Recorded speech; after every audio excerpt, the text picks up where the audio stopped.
So what are we going to look at? We are going to finally get back around to doing a full review of this Artisan Great White designed by Mike Gavko over at Gavko Knives. So a lot of fun, really cool knife.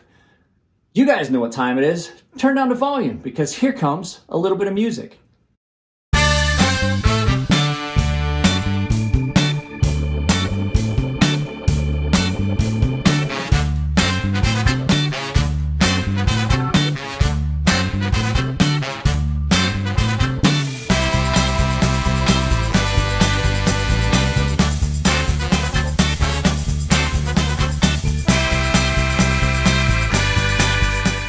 As this came in, I wasn't 100% sure how I felt about it. I messed around with it a little bit. I thought that it was a little bit thick behind the edge, and I kind of wavered back and forth. Still don't know 100% how I feel about it, but I can give you an honest review of this knife. There's only a couple little things about it I really don't like.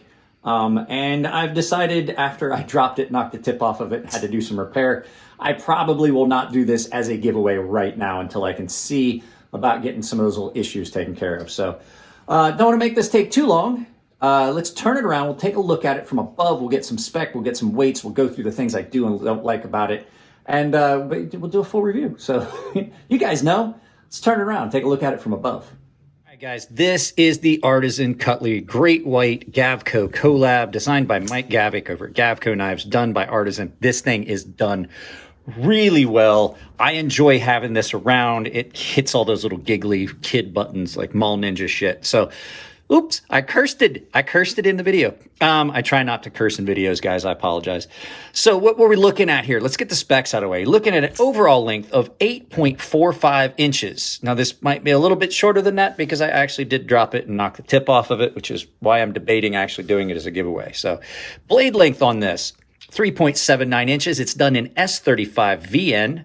It is a satin, flat ground, recurve Tonto, flipperless, no flipper on this.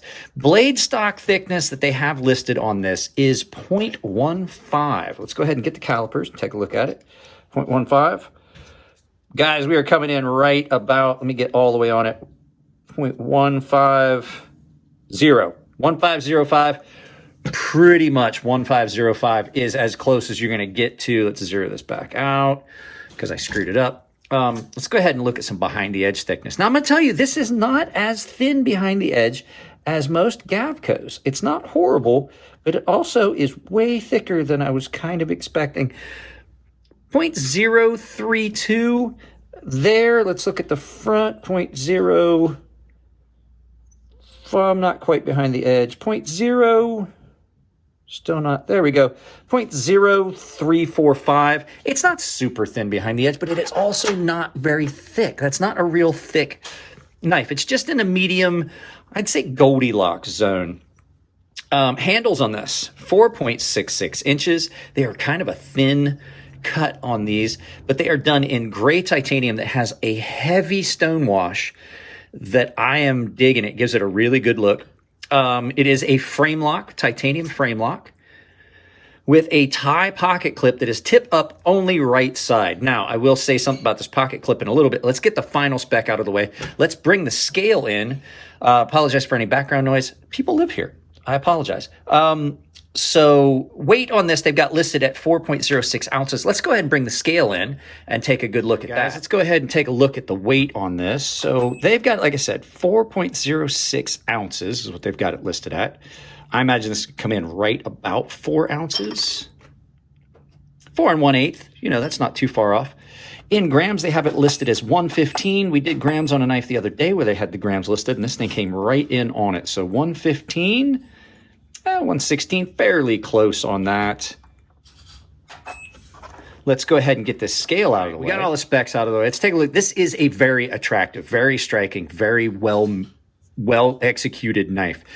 I would expect nothing else. Mike Gavko, from what I understand, and from any of the times I've ever spoke to him, either via text or while I was listening to him and Elliot talk on the phone, very, very particular, very meticulous about how he wants things done. Pocket clip on this is, hands down, one of the best pocket clips I've seen in a very long time. It's probably the best Artisan pocket clip. I mean, it's even better than the one that they sent me on that Rhea. The finish on the scales is great.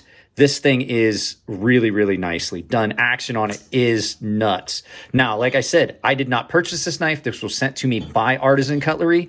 Even though, you know, they make my knife, I'm not beholden to them. So there are things that I'm going to say about this knife I don't like. I am not a fan of how skinny these handles really are.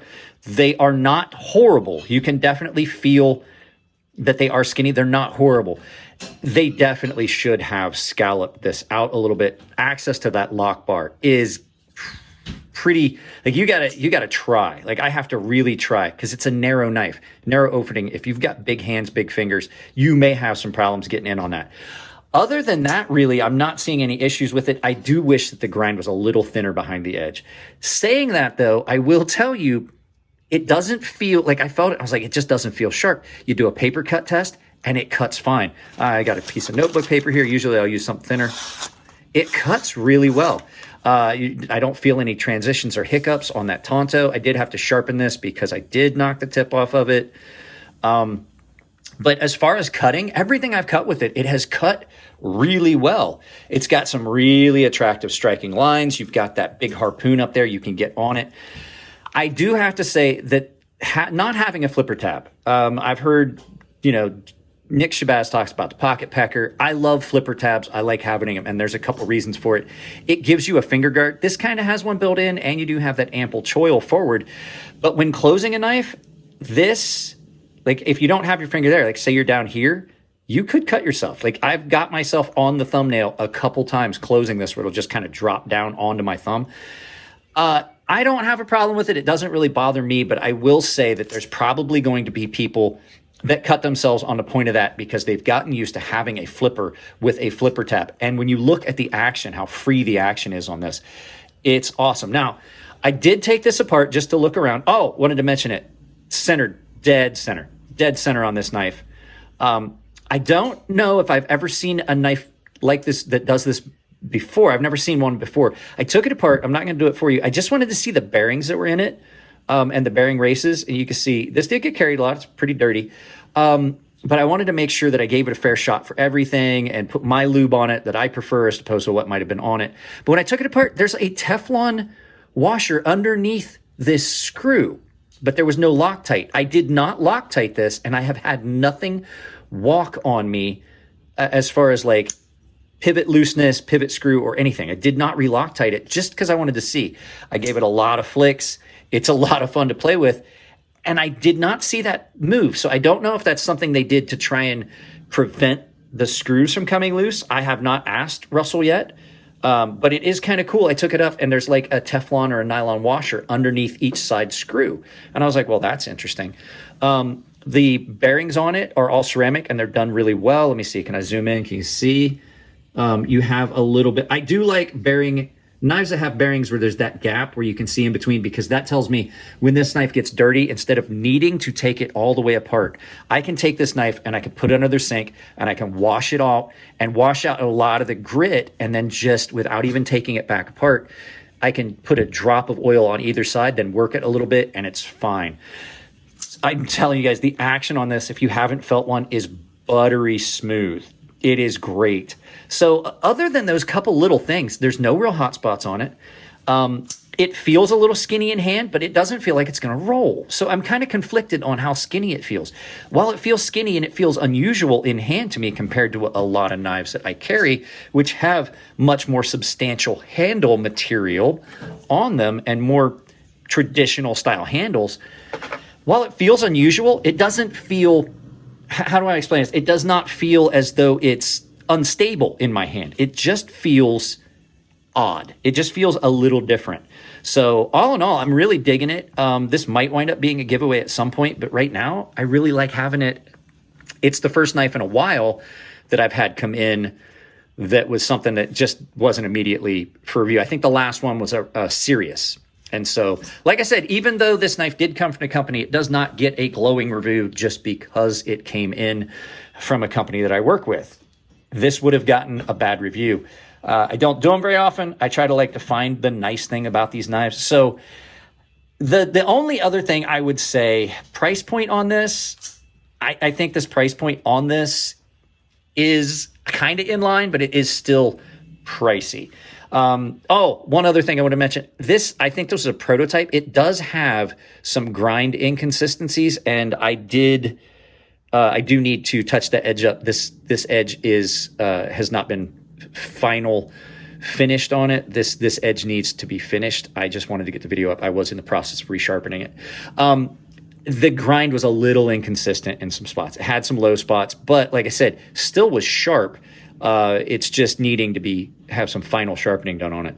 And there were some low spots and inconsistencies. I just wanted to be able to use it and stuff like that, so I put a new sharpening on it.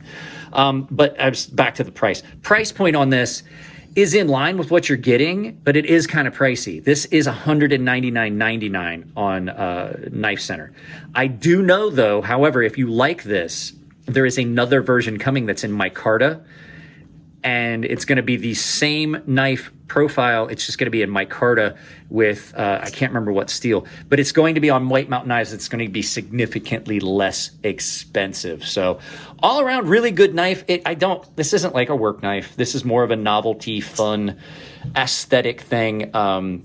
It definitely has that Gavko DNA in it. You can definitely see it action. Like I said, the pluses, the action on it's amazing. I just wish there was a couple little things that I wish they'd done a little bit differently. A little bit of extra here.